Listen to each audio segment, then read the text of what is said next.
Hello, beautiful human. You clicked on our interview with Olivia Holt, Cloak-and-Dagger. It's on Freeform. She stars as Dagger.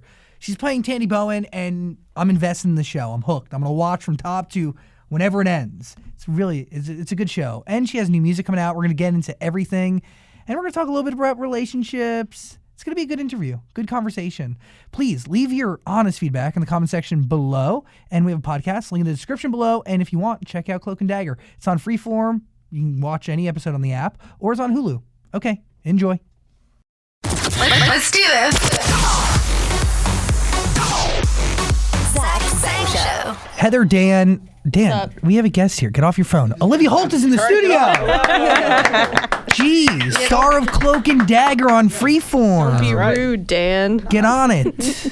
I am on it. I've watched it. Monte Carlo, you were there? Well, what were you doing there? They it was their 58th year for the TV festival. Cool. The Monte Carlo TV festival. So we were there promoting Cloak-and-Dagger, and it was so fun, so beautiful, but jet lag is alive and kicking right now. But you're like in the promo cycle of this show, which, by the way, is phenomenal. I watched all 3 episodes that you can watch on the Freeform app or on Hulu. It's out there.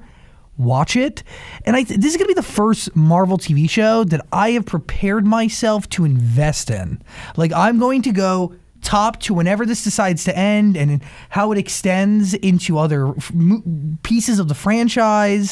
So you're going to watch all of it? I'm into this one. Yes. So you're going to watch the whole thing? I'm holding you to that. No, I want you to. Okay. I want it to be like 4 years from now, and you're like, yeah, what are you thinking of Tandy now? And I'll be able to give you a real answer. All right, cool. I'm invested. I'm invested in too. me being invested. Yeah, absolutely. Yeah, we're all invested. What does Tandy Bowen mean to you? A lot. I mean, when I first got the script and the audition and everything, it was very bizarre. I mean, I don't know if you guys know this, but Marvel is probably the most secretive company of all time, of all time. So when I got the audition, I knew very little about the comic, 1, and 2, my character description and the logline of the entire series and show, I got I didn't know what it was about. So I had to go in and read the comics to understand the characters and their journey and how they got their powers and what their powers even are. So did you know at the time that she was a superhero? Yes. Well, because I knew it was a Marvel. I knew it was a Marvel project, so I had a feeling it had to do with superpowers. But yeah. So but it was interesting because as the process started really getting deeper, I started to really understand Tandy as a character and what they want to do for the show, because we're sort of taking a different twist from the origin story. And she's a very cynical human being, just is living in survival mode, isn't really with what pop culture is, and she doesn't really have many friends her age. She lives in the church. She freaking robs people to get by. She's a little manipulative, yeah. A little bit, maybe a lot. But the process for Cloak-and-Dagger at Freeform started all the way back in 2011. Yeah. When did you audition for it? I auditioned for it last year, early 2017, towards the end of January. Because I remember the last time you were in studio, we brought it up briefly. Yeah. But not a lot was known. And at the time, you hadn't gone to New Orleans to shoot it yet, I don't think. I don't think so, no. What was that like? It was an incredible experience. I mean, 1, New Orleans is one of the coolest cities I've ever been to. The city's been around for almost, or maybe a little over 300 years. So the energy there is a little bit weird, and and it's just spooky and eerie, and you totally feel that when we were shooting it, we felt it. And as the shows or the episodes come out, we're hoping that the audience feels it as well. But we just describe it as another character of the show, because it's so stylistic, and the way we shoot it is very cinematic. It feels like a movie. So yeah, I loved being there and the whole experience.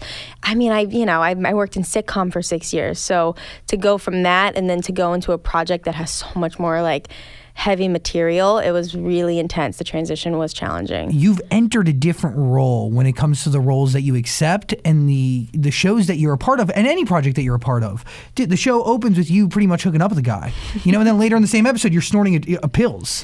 Yeah, my parents weren't really happy about that. I'm sure. Yeah. Do you tell your parents before, or do you just let them see it like everybody else? I told them before, because this is the first project that we really see this is the first project I've ever done that really actually like is like brutally like authentic and honest and shows, we don't glamorize any of it. We actually like show it in like a little bit of a tasteful way, but in a way that's just like raw and like in front of you. And so, when I talked to my parents, they were like, oh, interesting. Okay. And every time my mom was like, you know what, I get it. You're on a very progressive show. I understand. My dad still pretends like I've never told him that any of that was happening. And yeah. How do you prepare for a role where you're hooking up with somebody?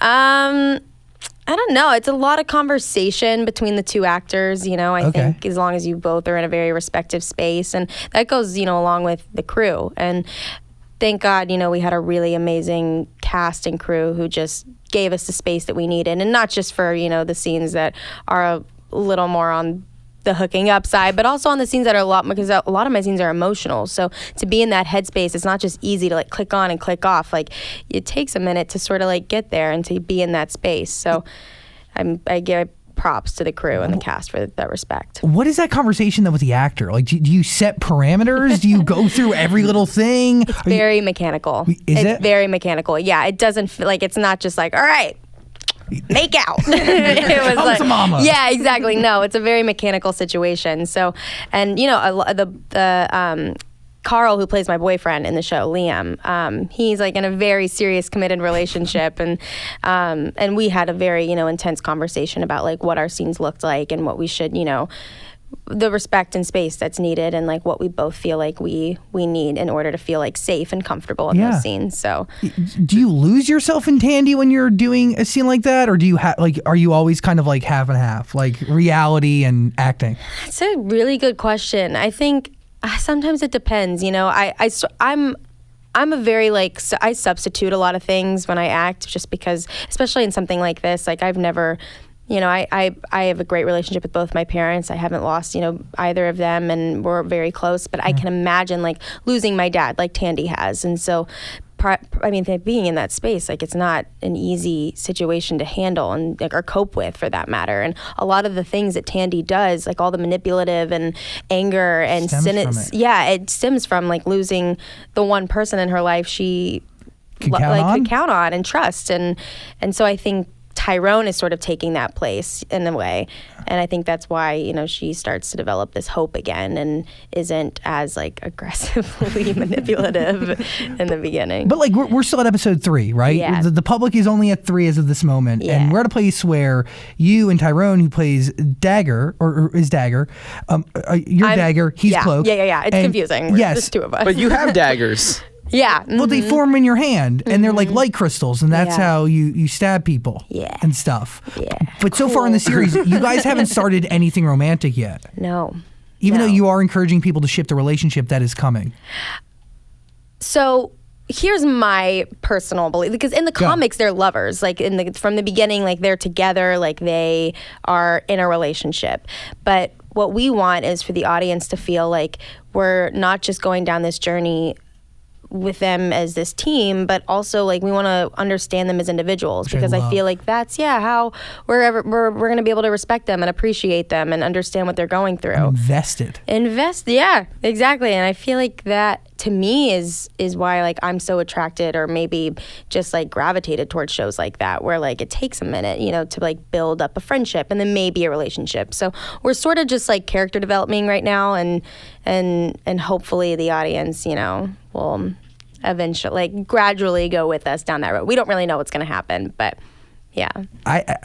It excites me because now I am invested into the individual characters, but I'm also looking forward to you guys actually finding love, because you guys don't even... The crazy thing, but also the part that I love, is the backstory that you guys wove into, the current story. It was beautiful because I'm totally in the loop on everything. Yeah. Do I think it's a little crazy that, you and this kid end up on a beach somewhere and then you magically lose connection and then you don't connect years later? I don't know. I would think that like some kid who saved me and ended up on a beach with me, I'd find him and be friends with him.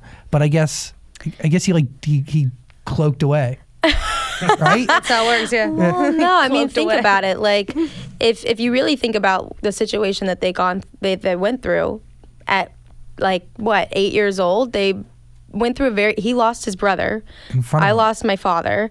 And they don't know how to live anymore because his parents are in a completely different headspace because they lost their son, and my mom has gone off the deep end because she lost her husband. So now I'm the mother in my relationship with my mom, and he is in this state of depression, and he's not an extrovert anymore. He's not excited about life. He's not thriving. So I mean, they're in very two vulnerable, damaged places, and so if you think about it, they're not giving themselves to anybody in any sort of way, state, form, or fashion. Like it's a situation that they're like learning to grow in. And and cut to 8 years later, they meet again, and they are the answers to each other's questions. Did you know going into this that it would be much more than like, hey, look at me, I have a superpower? Like there's like police brutality, there's sexual assault, there's drug abuse. Yeah. Did you know that going into this? Like no idea. You thought it was just you had no idea. I mean, I've been a fan of Marvel since birth. Yeah. I remember going to the movies as kids and just like really like loving the movies, and of course with all the new Marvel shows coming out, that's always really exciting. But I guess I didn't realize the extent of what our show was going to be like. And I remember going to New Orleans. I hadn't even gotten the script yet, so my trust was in like Marvel and Freeform at this point, like confident that like they're gonna give us some good content and material.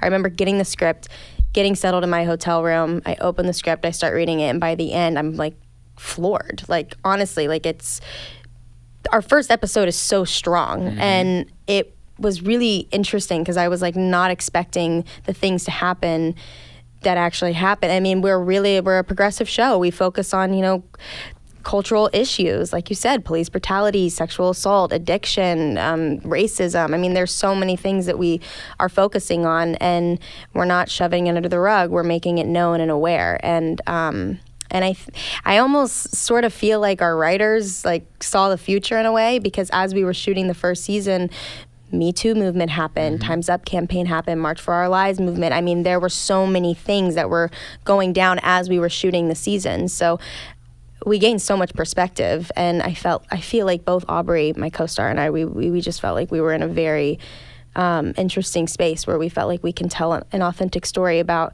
it's a show about two kids who develop these like insane superpowers, but it's also about these two kids who are going through situations in society that actual kids are going through, and we can tell that story in an authentic and organic way. Well, that's it. It's not. I mean, it is progressive in one sense, but it really is realistic. It's reality. Yeah. But at the same time, it's escapism because you guys are superheroes. Yeah, exactly. I love the way it comes together. What was it like meeting Aubrey for the first time? It was really cool. He's a really special person, and an actor. He's a true genuine, talented, just naturally just gets it and is so passionate about what he does. He comes from Broadway. He showed up to set one day wearing a Lion King on Broadway sweatshirt. Cool. And I was like, what are you, a fan of the Lion King or something? He was like, yeah, I am. But I was like, actually, I played young Simba on Broadway for 5 years. No big deal. It's cool, just one thing to leave out. But the audition process was really, our chemistry read was, I mean, I don't know any other word for it than magical, because I've done tons of chemistry reads in the past, but this one was it was rare. It was very unique. I find it very rare. You just don't connect with somebody like that you don't know anything about, and then the chemistry is just undeniable. It's just there, and it was special. What do you learn from working with him? Because the whole first season's already done. Yeah. He's he as an actor is just he respects his feelings, and he respects the people around him, and he is all about the creative, collaborative process and wants to create something that's going to move people, not just entertain them, but move them.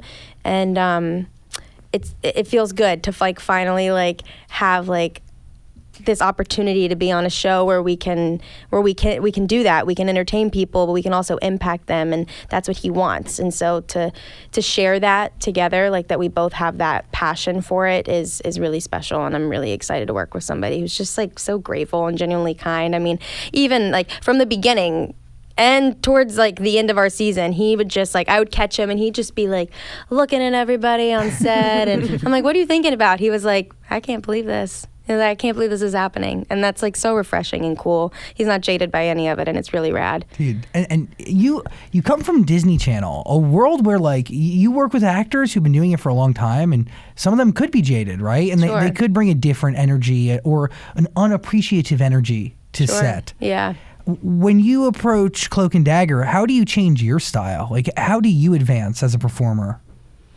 I think it's just, I don't know. I think it's like about the respect, right? I think it's about like really like appreciating the process and appreciating the work.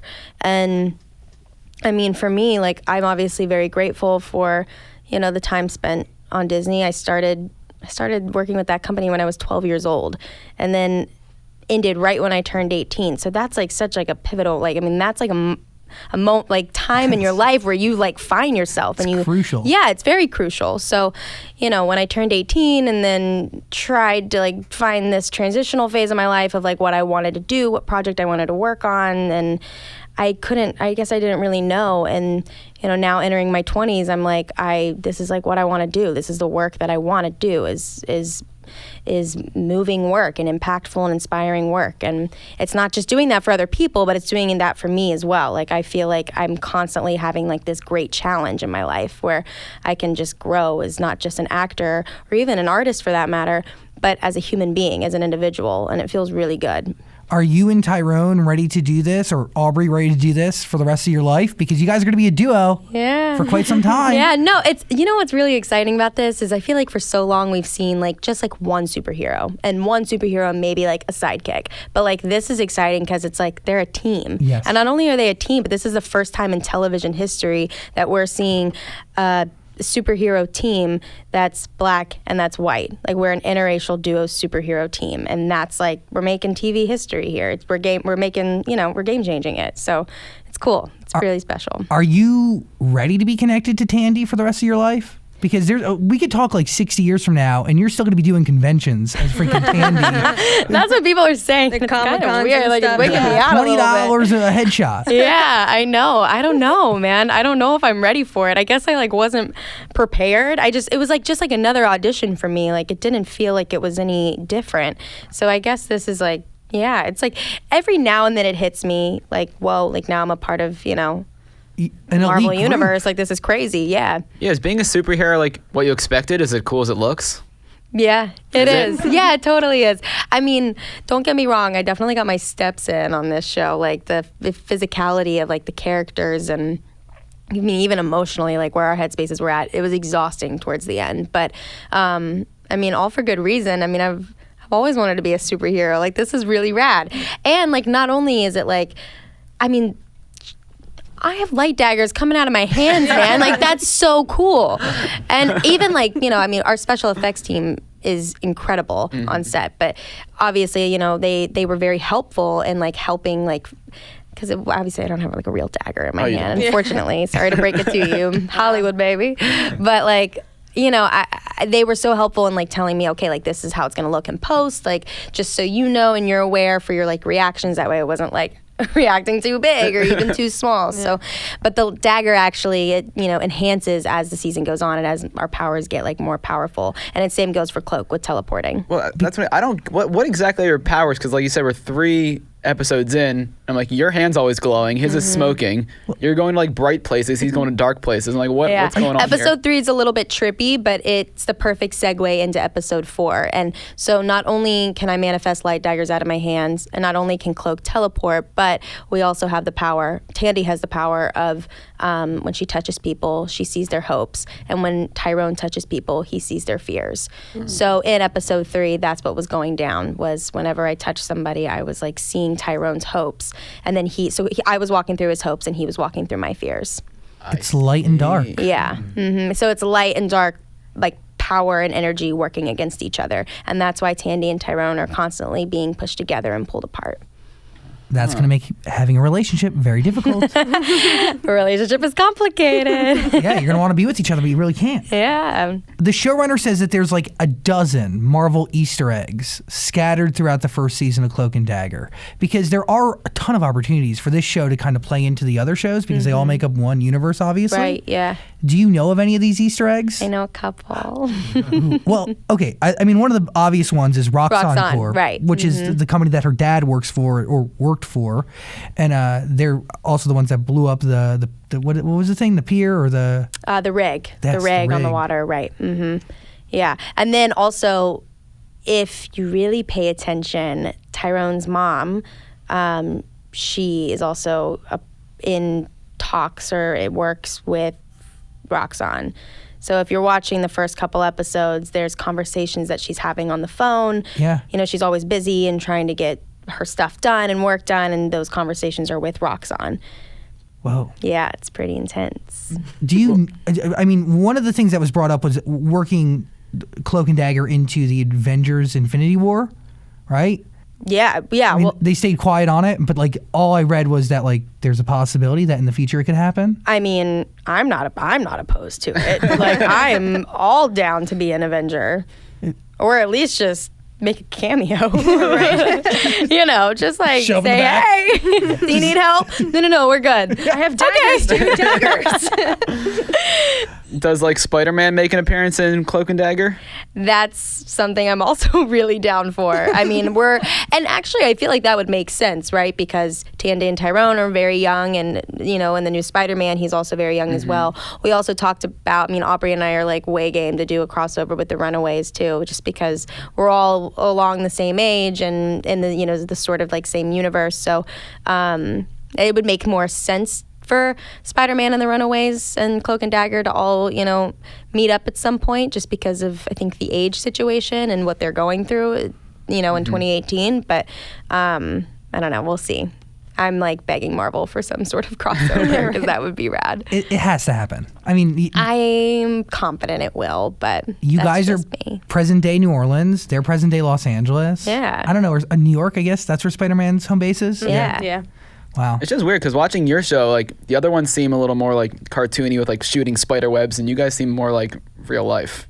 Does that make sense? I'm happy that you feel that way. Yeah. No, I think, you know, we want it to be like a gritty and effortlessly cool show, but we also, you know, we want to keep it grounded as much as we possibly can, because I think that's what people are more drawn to anyway, you know, and that's one thing that I was really, really happy with when I signed on to the project and I read the first episode, is I was like, whoa, I really wasn't expecting this to, you know, feel so much like real life. Yeah.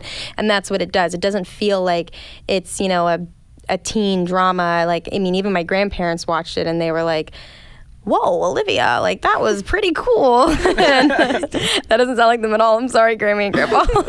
But yeah, but I feel like it just like reaches like a really like large audience of people who can watch it and not feel like they're, you know, watching it with, you know, with like a adolescent's headspace. They're watching it with, you know, their own headspace and can relate to it in any level they can. You tweeted, the music is everything. Cloak and Dagger. So you're watching for the first time and hearing the score of it? Yeah. Even watching the show for the first time, what do you think about? Dude, I'm a musician, like I'm an artist, like, so like music is something that like I'm like just naturally like drawn to and obsessed with, whether it be like my kind of like genre or not.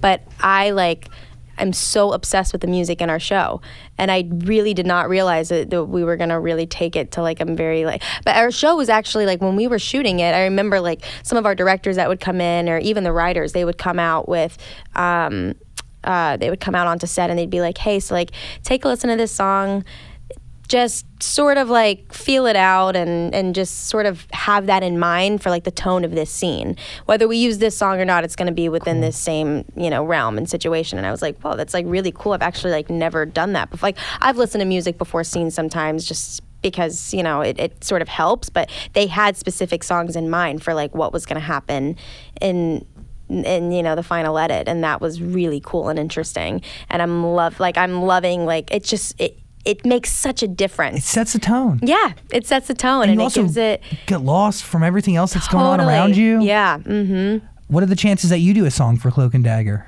I have. Whoa. Yeah, and if you keep watching the season, maybe you'll find out which episode it's in.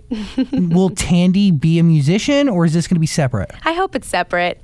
I hope, I mean, that's something that I just don't see Tandy ever pursuing or doing. I mean, maybe within one of her manipulative schemes, but I don't think, like, as a career choice, that would be her thing. But yeah, I do have a song in the show. It's a Cool. cover. It's a cover. A cover. Oh. It's a cover of a pretty infamous Styx song. Well done. I'm excited. Heather's in. Do you think you could ever steal from somebody to survive? Like, I was watching last night, and I was like, I wonder if you could ever do that. Like, show up to somebody's house. You know what? I've thought about it. I mean, I also just watched Ocean's 8, and I'm like, they make it look so easy. Why?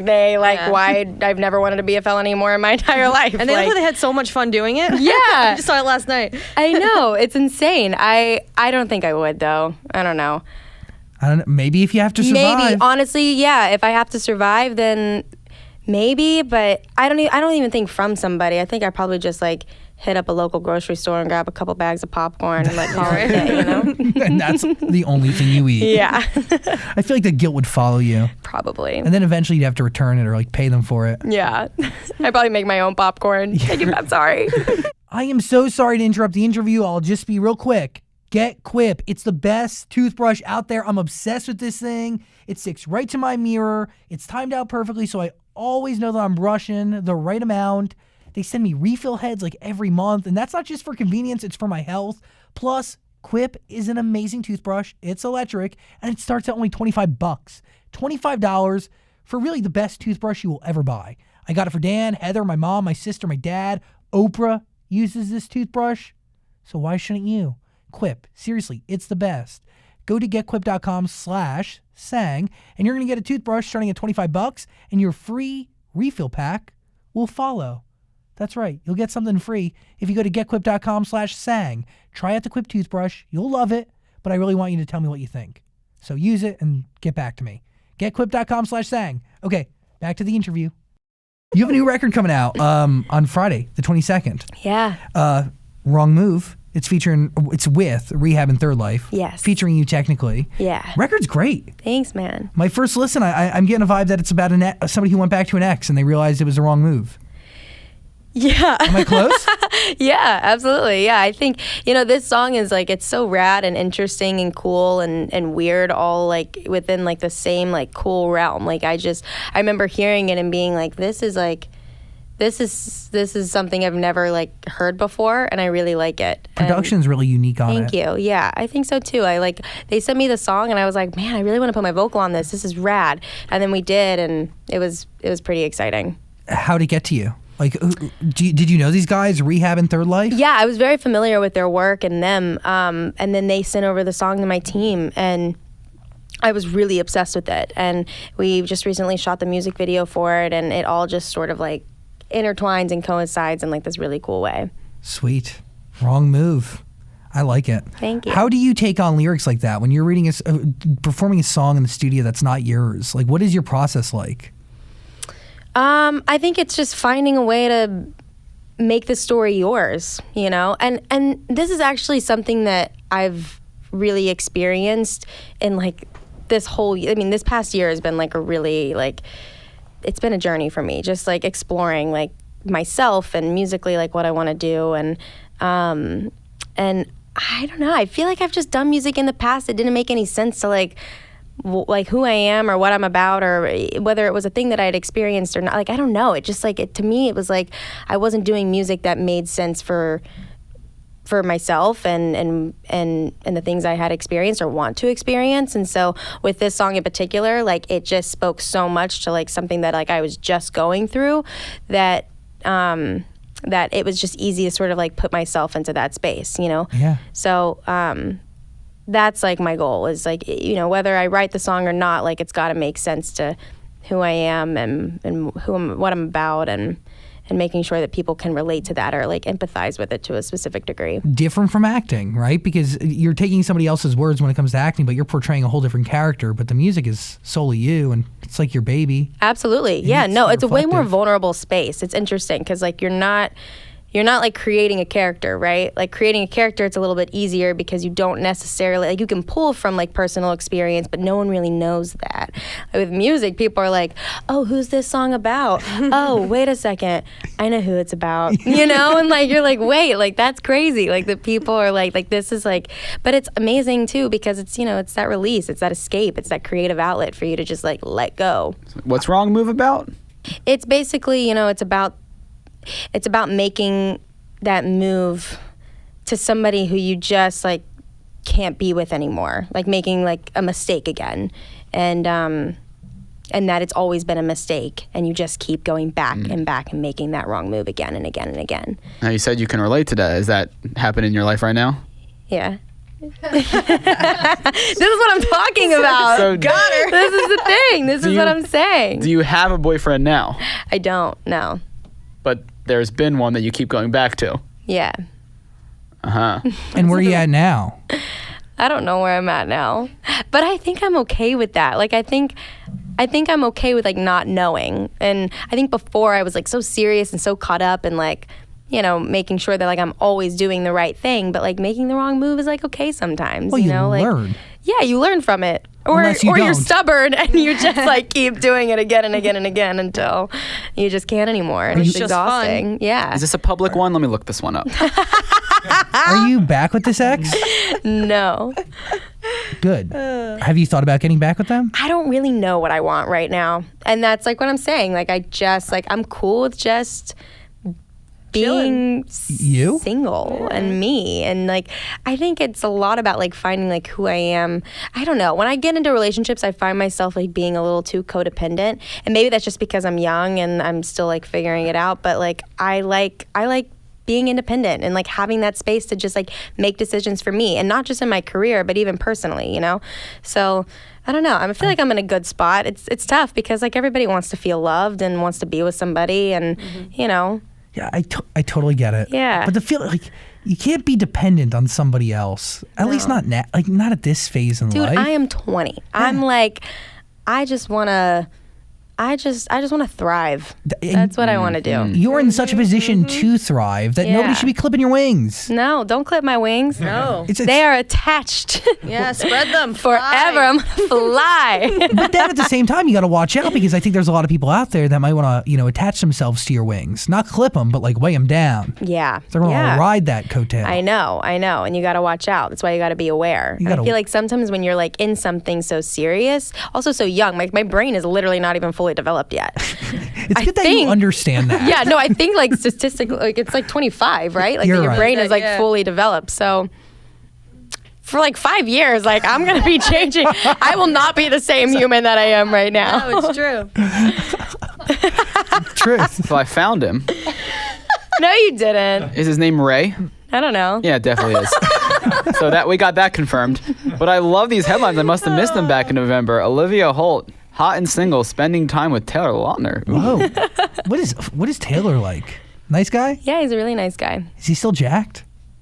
Like, Like He Twilight? let himself go. listen, I'm letting myself go. I'm just like, You look where's the phenomenal. popcorn?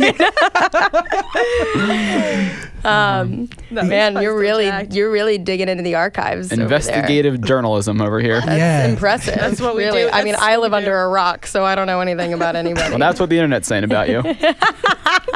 That's so depressing. Oh my god. They're saying more than just Taylor Lautner, and then you live under a rock. Yeah, but I typed in Olivia Holt dating, and that's what came up. Got it. His last name is actually pronounced Lautner. Really? Yeah. All right. Oh my gosh, she must have been so angry. Everybody got that wrong. I've never heard anybody say that, but I've heard his name a trillion times. Yeah, it's Lautner. Wow. Yeah. Did he tell you that like first time he meets you? Excuse me, no. It's Lautner? I think I heard him say it on the phone one time. I think he was like, yeah, Taylor Lautner. And I was like, Was he making a reservation or a doctor's appointment? Or does he just always say his full name? I think he was calling somebody in like an office or something. Yeah. He talks in third person. Taylor Lautner. You might have heard of Taylor Lautner. I'm not that guy. Not that guy. I'm not him. So good. How do you meet him? How do famous people like that connect? I don't know. Just through like mutual friends. Do famous people streams of people? Do other famous people? Wait, what do you mean? like friends, like who introduces the two of you? Just like mutual friends. I don't know. Like we're all within like the same circle, and Got it. yeah, and we're Same. just friends. Like we're not dating. Like we're just like hanging out. We'll Yeah. let just Jared know. Call up Jared. This is really getting deep. Pull out the hotline. Whoa. I always wonder, how famous people become friends with each other. Yeah. No, I think it's.